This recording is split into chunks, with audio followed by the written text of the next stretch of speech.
mais uma oportunidade de aprender com isso. Tem um livro da Médio, de João do Amaral Pereira, Nas Telas do Infinito, livro, e ele tem duas histórias. A primeira história é intitulada Uma História Triste, ditada pelo escritor Cruzeiro Menezes. E a segunda, o título é O Tesouro do Castelo, que é ditada pelo escritor Camilo. É o mesmo Camilo que ditou o livro Memória do Suicida. Lá no livro está com Camilo Botelho, mas todos sabemos hoje que é Camilo Castelo Branco, um escritor português de suicidou-se. E nessa história, Camilo conta, lá a história do Dom André de Casablanca, e essa história que se deu lá, inclusive, em 1600, quer dizer, bem lá atrás. Dom André, ele era apaixonado por uma jovem chamada Mariana, e se amavam muito, e estavam tudo encaminhado para o casamento. Mas aí surgiu um espanhol, que vivia em Portugal, e esse espanhol tinha títulos mais importantes que o de Dom André. Aí a família de Mariana, que era a moça que casava com o André, e as famílias na época era que organizavam os casamentos, a família entendeu que era mais vantagem para ela o espanhol, que é o Antônio de Aragão, e ela optou por ele. O André ficou revoltado. Surgiram duelos, ele foi vencido, o André de Casablanca, e a Mariana casou com o espanhol. Aí o Dom André, revoltado, viajou pelo mundo, muito rico, nobre, inteligente, muito inteligente. Aí viajou para a África, para a China, para o Brasil, E nessas viagens ele arrebanhou muitos tesouros. Camilo disse que eram tesouros fabulosos. E passados vários anos ele volta para a terra natal, muito mais rico, e com muitos tesouros. Aí chega na terra natal, ainda revoltado com aquela história de perder a Mariana, ele compra um castelo, onde se dá a história do tesouro do castelo. Aí esse castelo é um castelo imenso, e ele transforma o castelo em duas alas, a ala direita e a ala esquerda. Na ala direita, ele enterra todos os tesouros que ele conseguiu viajando o mundo afora. Eram muitos tesouros. Ele estava riquíssimo. Eram gemas de ouro, que só Deus sabe como ele conseguiu nessas viagens, navios. E na ala esquerda ele passou a residir. Não visitava ninguém e nem aceitava visitas. Esquisitão, o Dom André. Até que passou o tempo e ele soube que a Mariana estava morta, porque aquele espanhol havia sido preso e havia sido vencido também, e a Mariana enviuvou em pó. E aí ele adoece ao longo dos anos e percebe que vai morrer, aí tem que fazer um testamento. E ele resolve pregar uma peça a Mariana. Ele deixa para a Mariana todo o castelo, mas deixa com uma recomendação: ela não pode nunca ocupar a ala direita. Ora, a ala direita não estava todo tesouro, as gemas de ouro que ele conseguiu nas viagens. E a Mariana, pobre, não tem outro recurso, ela tenta vender o castelo, não consegue vender. Ninguém se interessa pelo castelo. Aí ela vem residir no castelo. Ela, o filho de ouro. Aí tem uma dama de companhia que é a Margarida, um mordomo de carro, passa a viver no castelo. Mas todos sabem, aquele testamento feito, e da recomendação expressa: não se aproxime da ala direita. A ala direita, que ele criou armadilhas incríveis, ele botou tesouros na torre do castelo, que era imenso o castelo, e era quase impossível descobrir aqueles tesouros, mesmo alguém que adentrasse a ala direita. Então André morreu, todo mundo tem que morrer, aí vai morrer também, não tem jeito. Quer dizer, vai perder o corpo físico, não tem jeito, todo mundo tem que morrer. Todo mundo chegou e todo mundo vai embora. Isso é uma passagem, né? Aí quando ele chega no mundo espiritual, ele percebe a grande bobagem que ele fez. Ó. O castelo está situado numa região pobre, miserável. É uma região com uma carência tremenda. E aquele tesouro queima na mente dele como uma brasa viva. ele desencarnado. E os amigos espirituais dizem realmente a grande bobagem que ele fez, a avareza. Há criaturas que acumulam bens e partem, e esses bens geram um sofrimento muito grande. Porque às vezes os bens estão acumulados e, vamos dizer, escondidos, e muita gente passando por privação. Porque quando Deus nos dá alguma coisa, é para que a gente ajude. Eu não sei se a gente está ajudando, porque a gente se preocupa com a dificuldade financeira, geralmente deve estar nisso também. Aí a preocupação com o dinheiro, mas quando está numa situação boa, a tendência é crescer com uma coisinha melhor, uma coisinha melhor. O do André está sofrendo muito no espiritual. E aí ele tem uma incumbência agora, voltar para o castelo e fazer com que seja descoberto o seu espiritual. Desafio para ele. Aí está. Como é que ele vai conseguir, defunto, quer dizer, sem um corpo físico, apresentar-se àqueles que estão no castelo e levá-los a vencer as armadilhas que ele criou com tanta engenharia, que era muito inteligente? É a visibilidade do Espírito, que ainda hoje é difícil. Veja que isso lá em 1640, nós estamos hoje nessa fase cristã, com a doutrina espírita, com todo esse capital de conhecimento que as casas espíritas nos passam a todos, graças a Deus, e a gente tem dificuldade, às vezes até tem que pensar em encontrar alguém desencarnado, tem medo, há medo, há muito medo, até da parte de espírita mesmo, nós espíritas. Aí no livro dos médios tem um capítulo lá que trata exatamente de manifestações visuais. E Allan Kardec, que é uma forma muito rica de nos ensinar, ele pergunta aqui, ó, os espíritos podem se tornar visíveis? Aqui é uma multidão, eu não vejo nenhum, nunca vi nenhuma sombra de um desencarnado. Tem gente que vê com frequência. Aí, eles podem se tornar visíveis? Aí os espíritos respondem a Allan Kardec: sim, sobretudo durante o sono. Mas olha, durante o sono, quem adormece é o corpo físico. E quando o corpo físico adormece, o espírito fica semi-libertado. Né? Então ele pode viajar para longe, mas não está desligado do corpo.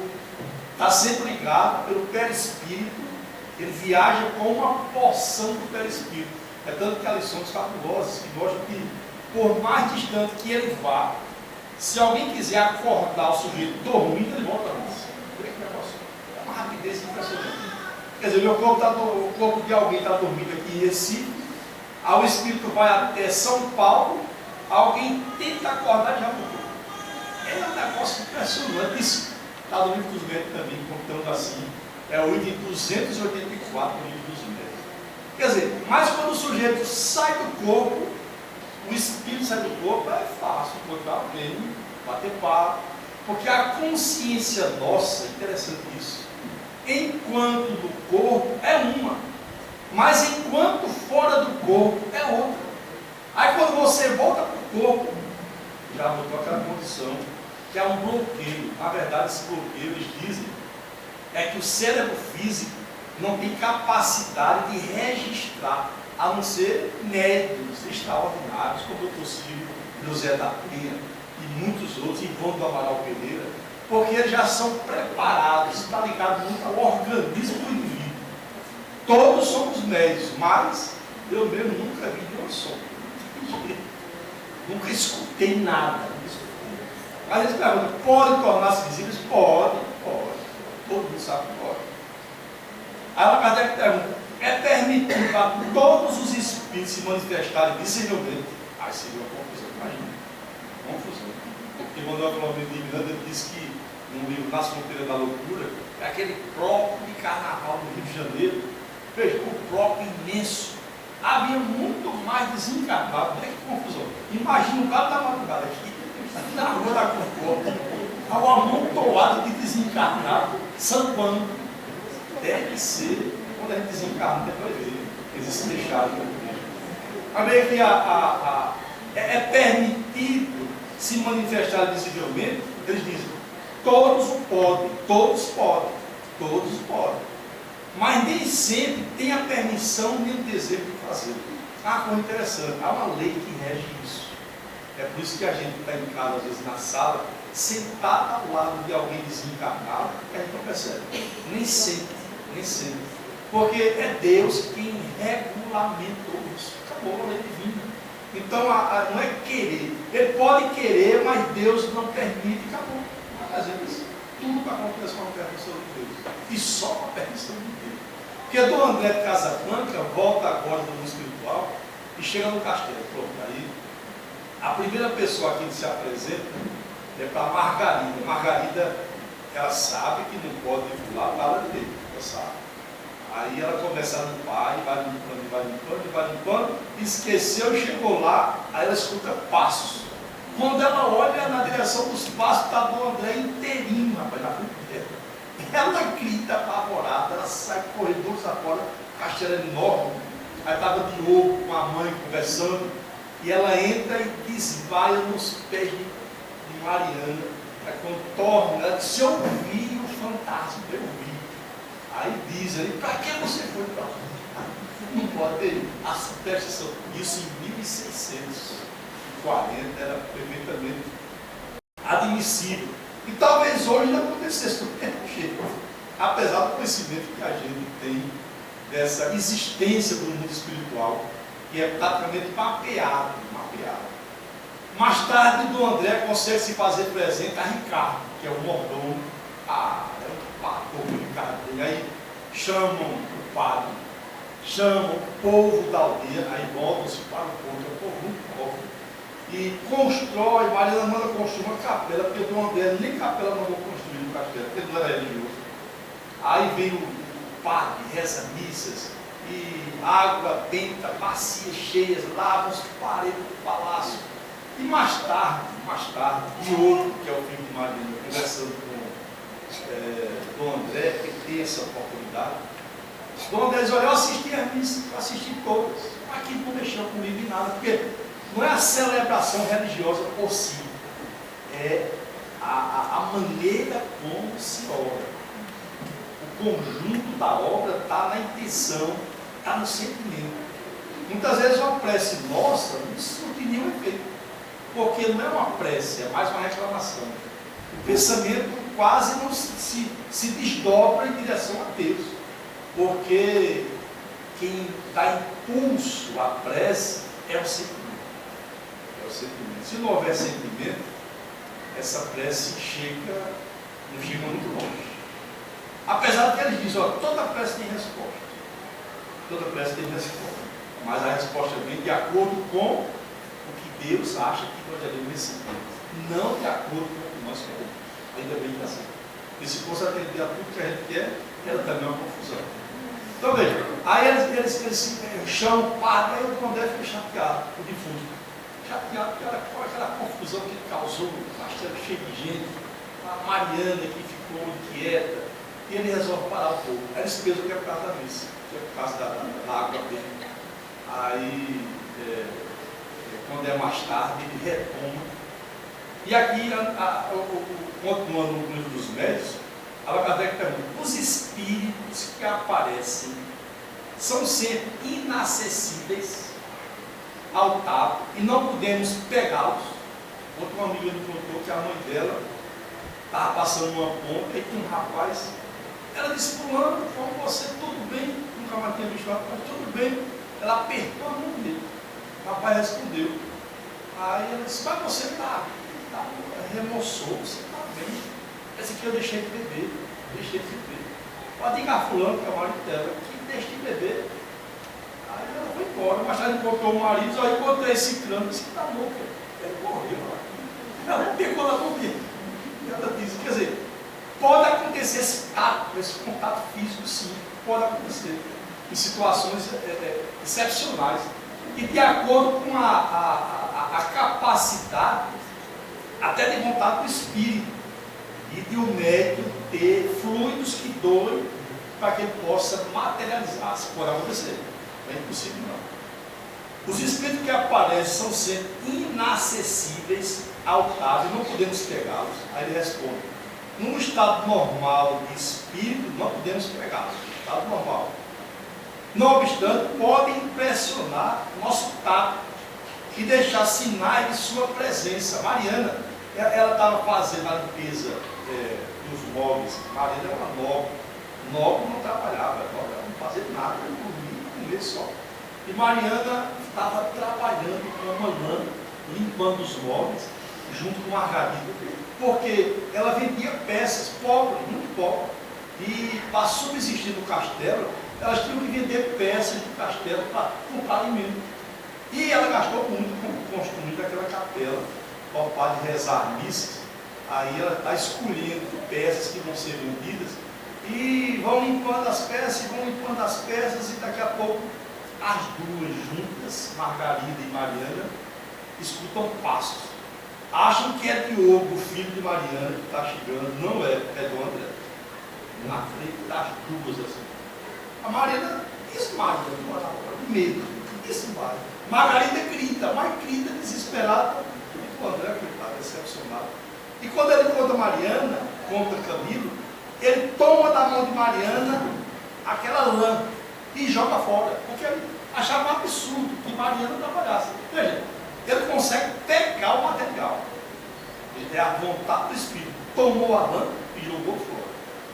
Aí, com essa aparição agora, decide abandonar o castelo, porque realmente agora a coisa chegou num ponto que ele não suportou mais. É um medo, terror. E aí Dom André, maquinando, que não vai conseguir descobrir aquele tesouro. Diogo não tem nenhuma sensibilidade, né, é muito inteligente, jovem. Aí ele decide e vai nas aldeias próximas. Encontra um grupo de espíritos que Camilo diz nem são bons nem são maus. Conta a sua história para eles. E os espíritos concordam, vamos me ajudar. Vamos para o castelo fazer uma batucada lá, que aqueles povos está elas que já estão assustadas. Aí com Dom André e mais 4 ou 5 dentro do castelo, são portas que se fecham, se abrem sozinhas, gavetas que vão e que vêm, mesas pequenas que flutuam no ar, que eles podem fazer isso aí. Mesas enormes, pesadas, que se equilibram em 2 pés. Mesas enormes, num pé só.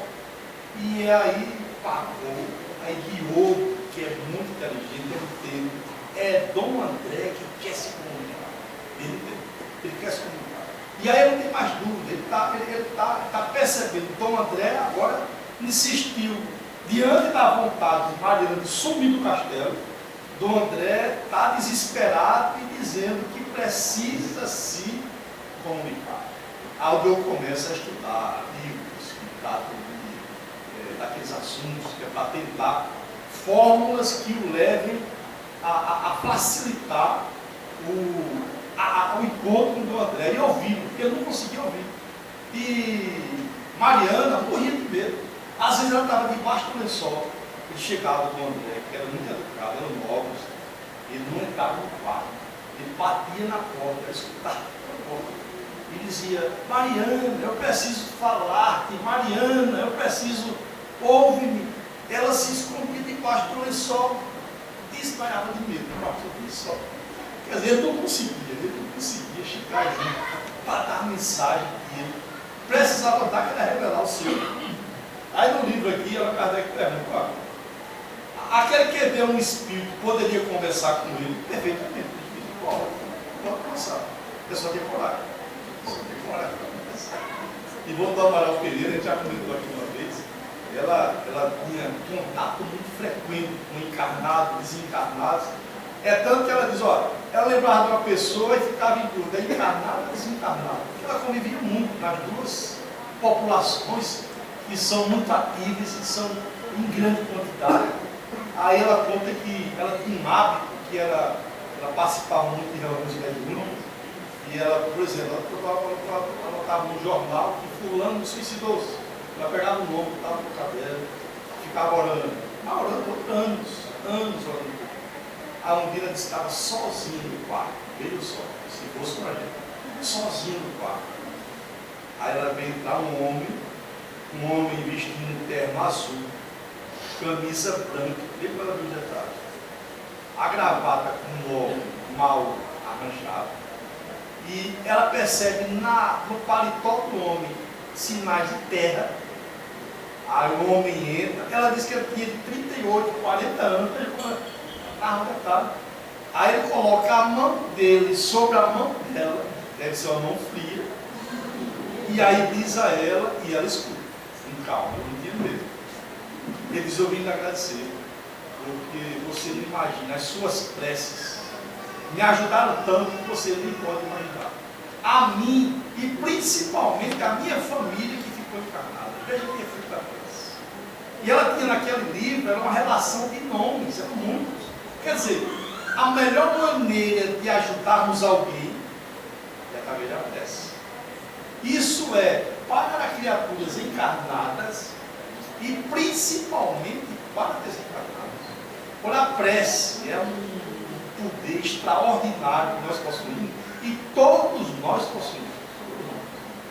Nós não devemos orar só na casa espírita, em todo canto. É um pensamento em equilíbrio, dentro do ônibus, nas ruas. Não é andar. Quando eu encontrei uma senhora que eu tenho o maior respeito, ela vinha com um rosário, ali é perigoso, ela vai atravessar uma rua, encontrando as contas, pode ser atropelada. Mas bem, eu tenho o maior respeito por isso, ela está em atitude de prece, ela está orando. Mas o pensamento no bem, a vontade que o outro se dê bem, o desejo que fulano fique bem, isso é uma prece, isso é uma energia que nós jogamos e que atinge o outro, como também um pensamento de ódio. O pensamento de ódio que é terrível. O pensamento, nós não sabemos ainda lidar com o pensamento. Porque o pensamento é uma força viva. Se alguém estiver em Curitiba e você daqui emite um pensamento de ódio, mas ele registra. A depender do equilíbrio da criatura, aquilo pode não causar nenhum mal.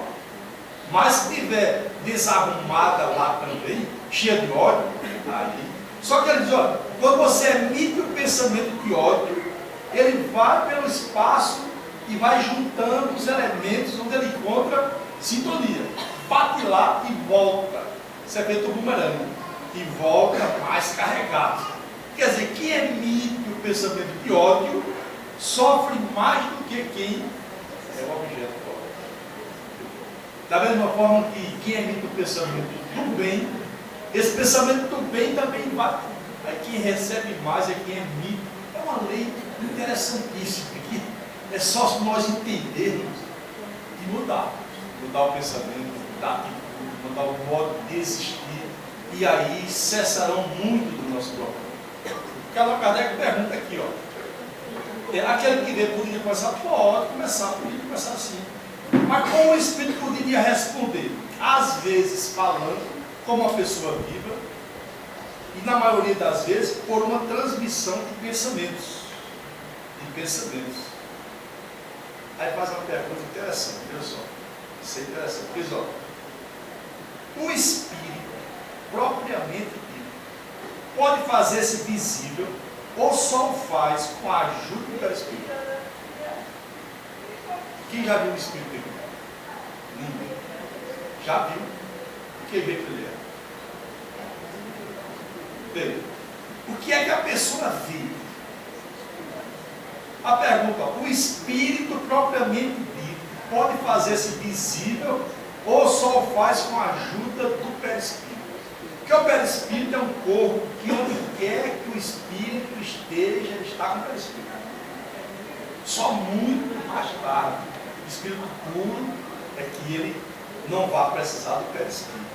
Mas ninguém sabe a cor do Espírito. Ninguém sabe o jeito, se é quadradinho, se é redondinho, ninguém sabe. Porque o Espírito só consegue se manifestar pelo perispírito. Então, quando alguém vê o perispírito, nunca vê o Espírito. No caso, vê o perispírito. Mas não vê o Espírito, que é quem comanda tudo.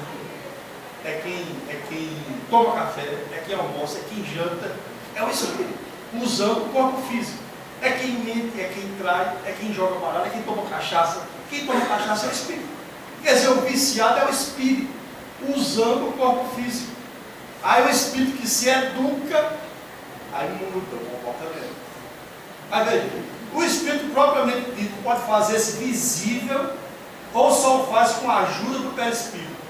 Na vossa situação material, o Espírito só pode manifestar-se com a ajuda do invólucro material. Quer dizer, na nossa situação, só se apresenta através do perispírito. Isso é uma coisa clara. Quer dizer, o Espírito ninguém viu. Veio o perispírito. Aí uma outra pergunta. Os Espíritos podem fazer-se visíveis com outra aparência, além da humana? Além da humana. Olha só. Alguém aparecer com a forma que não seja humana. Aí eles dizem, a forma humana, isso é do livro dos médios, a forma humana é a sua forma normal.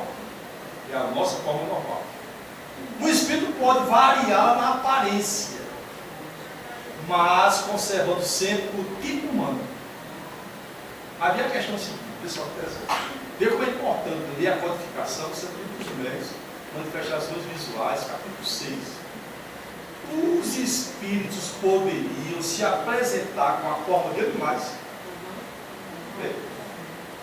Imagina. Quem desencarnou apresentar-se com a forma de um animal. Quem leu Libertação aqui, André Luiz? Veja, Libertação tem o seguinte: André Luiz está no mundo espiritual, isso é muito conhecido, essa lição. Aí ele está num ambiente onde só tem desencarnados. Mas ele diz, ó, naquela região, é uma região de muito sofrimento, e só chega ali quem tem compromissos muito graves com as leis divinas. A criatura sai do corpo físico, ela já tem o endereço certo. Esse endereço certo é de acordo com a sintonia que ela mantém. Quem ama, quem odeia, está construindo o seu futuro. Então veja, ele está lá e é uma multidão de criaturas desencarnadas, e ali é um comando, existem líderes. Há um dos líderes que é para impressionar a multidão. Ele chama uma mulher lá do meio e vem até aqui. E ela veio, André Luiz vê isso. Todos veem. Aí a mulher vem e ele diz a ela, conte a sua história. Porque ali todo mundo tem história feita. Quem conta a história chama de crime, de traição. Quem chega naquele ambiente ali é porque errou muito. Está no livro de Libertação. E a mulher conta a história, meu Deus, é uma história terrível, tá? De libertação. E aí, quando ela termina a história, ele, diante de todos, ele diz, você é uma loba. Você é uma loba. Olha, isso é um processo de hipnose. Que a mulher tem uma carga de remorso muito grande. E ela não está com o corpo físico. Ela está com o perispírito. E o perispírito, ele se molda ao pensamento do indivíduo. Ela aceita a sugestão e André Luiz disse que ela assume ali, diante de todo, as feições de uma loba. Então pode, a pergunta, os espíritos poderiam se apresentar com a forma de animais? Isso pode acontecer nos espíritos. Isso pode acontecer. Mas são sempre espíritos inferiores os que tomam essas aparências. Mas seriam sempre, em todos os casos, aparências passageiras. Ele vai durar enquanto Deus permite. Mas ali está o espírito humano. Pois seria absurdo acreditar que um animal pudesse ser a encarnação de um espírito. Quer dizer, ninguém que chega ao estágio que nós chegamos como seres humanos, nós não reencarnaremos nunca como animal. É impossível. Cada espécie do seu campo. Agora a criatura pode, pela maldade que ela se dedica, veja como é séria a atividade no plano material, pelo pensamento de loucura, de ódio, de vingança, pela atitude de ódio, de vingança, de traição, de erros programados deliberadamente, ela está construindo um futuro realmente muito grave. Daí que a vantagem de saber dessas histórias todas é que a gente, consciente dessa realidade, que é uma realidade, começa a mudar, vai começar a ver diferente quem está do nosso lado, quem está em casa, que geralmente o problema está onde nós estamos. No trabalho, onde nós passamos parte do tempo, vê que o problema mais grave nosso está no ambiente onde nós passamos o maior tempo. E nós atribuímos sempre às pessoas o problema. Quando, na verdade, se formos corajosos, vamos ver que o problema somos nós. Somos nós. Porque o outro, se você dá a chance de amar e ele não ama, o problema é dele. Mas eu não vou deixar de amar porque o outro não me ama. Isso é um desafio. É um desafio. Eu estou dizendo isso para vocês e para mim também aqui. Quer dizer, essa mudança é um desafio. É um desafio muito grande. Porque a gente pode saber a lição, mas não aplica a lição.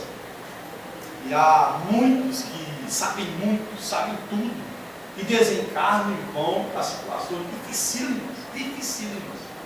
Porque a senha especial, eles dizem muito claro, está na caridade. Na caridade, não está na religião.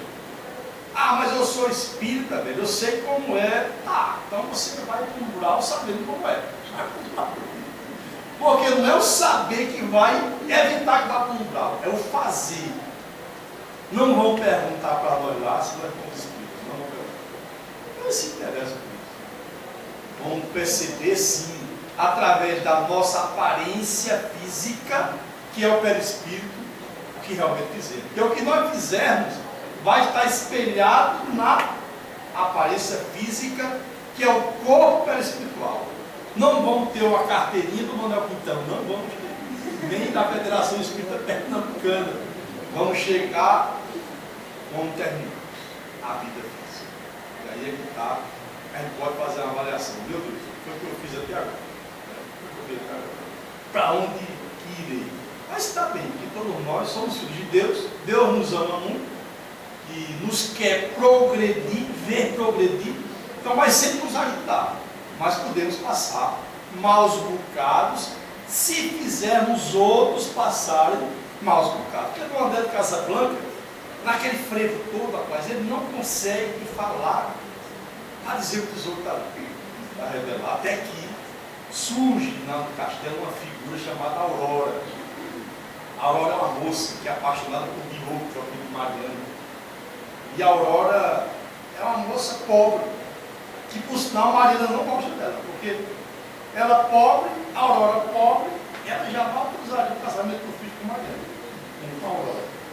E a Aurora chega, olha, a presença de Aurora no castelo cala os espíritos, eles param completamente, não batem, não põe mais nada, porque a Aurora, quem olhasse para a Aurora, a Mariana não gostava de Aurora, era uma pessoa normal, mas a nível espiritual, era um verdadeiro sol, porque ela espelhava no corpo aquilo que ela era. Quando a gente entra aqui na casa espírita, ou na igreja católica, ou qualquer outro canto, os espíritos sabem como nós somos, ou como estamos, só olhando para nós. Basta isso. Você dá nome, e olha, ele já sabe, olha para mim, olha para você, pronto, está ali, a energia, a Aurora era linda. A Aurora tinha uma capacidade, a Aurora tinha moral. A Aurora chegou para matar. Espírito se reuniram, o Dom André de Casablanca, com um conjunto de espíritos, e disseram: olha, não tem como continuar com esse barulho aqui, com essa criatura que chegou. Eles não conheciam a Aurora, passaram a conhecer a Aurora. E o grupo que ele trouxe diz: nós também não queremos mais não, por importa. Ele ficou sozinho. Aí a mãe de Dom André vem, desencarnada já, espírito equilibrado. Aí conversa com ele e diz: pare a batucar, pare atento para a Aurora. Ela vai lhe ajudar. Porque a Aurora, ela quando se recolhia ao quarto, e a Mariana deu a ela o quarto mais ruim que tinha no castelo. Mas o quarto mais ruim onde a Aurora estava era um santuário, rapaz, porque o santuário era a própria Aurora. Vê que nós podemos também impor esse respeito às pessoas que nos cercam e aos espíritos que nos cercam. Agora, se os obsessores não nos temem, é porque nós não conseguimos ainda nos impor a eles. Aí bagunça tudo, sempre no nosso sofá, vê televisão com a gente, dá uma carcada, até nos escuta, graças a Deus. Dorme em nossas camas conosco, ronco do mesmo jeito que roncam quando encarnados. Dividem o espaço da mesa, e há muito relato sobre isso. Então eles têm a mesma necessidade que nós. Eles só não têm o corpo físico. Mas e como é que eu consigo essa moral? Ama. E qual é a nossa dificuldade? Amar. Pronto, aí esbarrou. E está o obstáculo. Porque é preciso com o conhecimento espírita que a gente desperte e age. Aí agir é fazer o quê, amigo? É voltar para casa e olhar com atenção quem vive o nosso lado. Eles dizem isso. Você pode fazer caridade, você pode alimentar todas as favelas do grande município. É bom fazer isso, pode fazer. Mas ele diz, olha meu amigo, você precisa olhar para dentro de você mesmo. Analise-se, procure se entender, se conhecer e mude. E principalmente no palco, que é onde nós vivemos, aí é que está o princípio, eles dizem, da atividade maior que nós podemos desempenhar. É por isso que as mulheres, as mães, as avós, elas representam muito a harmonia dos ambientes cristãos, porque a grande maioria delas consegue amar mesmo sem ser amadas. Porque só o fato de ter os filhos ao lado já é o prazer imenso. Eu vi que andou gostando do irmão, porque o irmão, esse camarada, é nosso irmão. E nós, antes de voltarmos para cá, nós sabíamos que aquele indivíduo ia chegar de volta. E dissemos lá, pode mandar, porque agora eu vou suportar. Pronto, está o desafio. Essa convivência, essa programação material no ambiente que nós estamos, ela é programada antes de tomarmos o corpo físico, antes do mergulho no útero. Isso é um fato real. Ninguém está do nosso lado por acaso. Nós demos o aceite. Nenhuma mãe recebe um filho sem um aceite. Não recebe. Ela é devidamente programada, consultada. Ela aceita, aí vem o menino. Aí às vezes quando a criança chega, é rebelde. Mas ó, aí eles falam, meu filho mas não é filho dela. Eu gosto muito de dizer isso, que no livro dos Espíritos ele coloca muito claro. Aquilo não é o filho dela, é um filho de Deus. A mãe não gera o espírito, ela só dá o veículo, o corpo físico. Ela vem com a camisa, passa o pé, ele usa. Mas bem, é filho de Deus. Deus que permitiu que aquele espírito viesse para passar um tempinho conosco só. Acabou. E a expectativa de Deus é que a gente consiga tal como dizer que a nossa grande dificuldade geralmente é o bom exemplo. É por isso que o Evangelho ele é muito conhecido, mas por ser pouco vivenciado ainda no planeta de provas e expiações, é que geram tantos problemas. Porque a Aurora não sofre, a Aurora é feliz com tudo. A Aurora, ela ama Mariana, ela ama Diogo, é apaixonada por Diogo. Ela sabe que Mariana não gosta dela, mas ela ama Mariana. A Aurora é como um sol.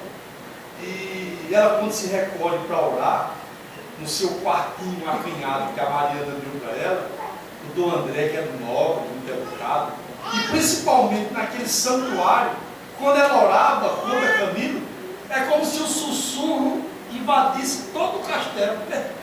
A prece dela era como uma energia que invadiu o ambiente. Ela impunha respeito por isso. E Dom André batia na porta e ela dizia lá, pode entrar, primo. Era primo dela. Pode entrar. Ela sabia daquilo. 1640, ó. O livro dos Espíritos foi publicado em 1857. Ela dizia, pode entrar, primo. Entre, o que é que você quer? Aí foi através de Aurora, Diogo com Aurora, ela médium instaurada de efeitos físicos, que ele enfim conseguiu descobrir e deu trabalho. Porque, ó, ele escondia aqui um mapa que lisou onde estava, por exemplo, numa escada, no porão, no terceiro degrau, era para ser deslocado, para tirar uma caixa, e dentro da caixa tinha parte do mapa, uma parte do mapa. E a outra parte do mapa estava na torre. Veja, ninguém conseguiria chegar com o tesouro. Aí Diogo consegue, através de Aurora, aí o André suspira aí volta para o mundo espiritual. É a mesma forma que nós, apegados ao bem material, querendo juntar, quando tanta gente procura, busca ajuda, né? Dá, porque sempre quer ficar bom também, dá tudo. Mas quando Deus confia algo a alguém, é para que esse alguém reparta. Eu não sei se a gente vai repartir, cada um sabe o que está fazendo. Mas a caridade principal está no Evangelho segundo o Espiritismo, e a caridade moral. A material é muito importante. A caridade moral, que é um desafio, que é nós aceitarmos o outro como ele é. Vê que negócio. Vê que negócio. É saber quem está do nosso lado é um filho de Deus, muito importante. Todos somos filhos de Deus. Então, por mais grave que seja a atitude do outro, só nos cabe o perdão. Pronto. Não é o aceite do erro, é nos impormos com a moral que a Aurora conquistou, que ela conquistou virtudes, e virtude se conquista amando. Então, que os mentores queridos nos ajudem, visitem nossas casas, que acreditem, eles visitam um a um, sabem de nossas dificuldades. Quanto mais nós estamos vindo à casa espírita, através do passe, da água frutificada, e principalmente a assistência da reunião pública, onde isso é fabuloso para todo mundo. Que Ele nos ampare e nos proteja em nome de Jesus.